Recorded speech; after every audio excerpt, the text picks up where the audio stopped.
ભૂપેનભાઈ નારણભાઈ વાઘેલા, અમારી એક સંસ્થા જે જીવ સેવા ફાઉન્ડેશન જામનગર, જે અમે બીમાર પશુ પક્ષીની અમે સારવાર અમે કરી છીએ.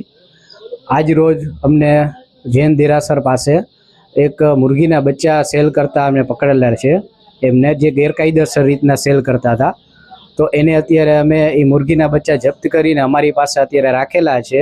એમને પૂછપરછ કરતા અમને ખ્યાલ આવ્યો કે એને બીજા પણ આ રીતના ગેરકાયદેસર રીતના સેલ કરતા હતા. અહીંયા અમે જઈ ને બીજા પણ મુરગીના બચ્ચા અંદાજિત 1800થી 2000 જેટલા બીજા મુરગીના બચ્ચા હતા, એ પણ અત્યારે અમે જપ્ત કરેલા છે.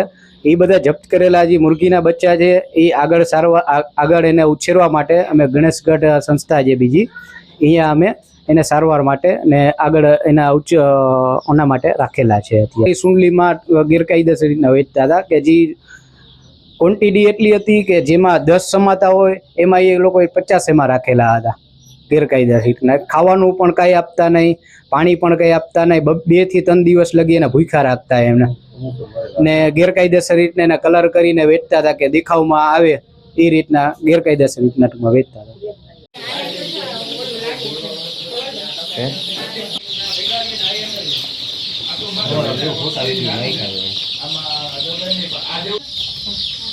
ઉપરવાળા વિડિયો નહીં, એમાં નહીં, એમાં ભરવા દે.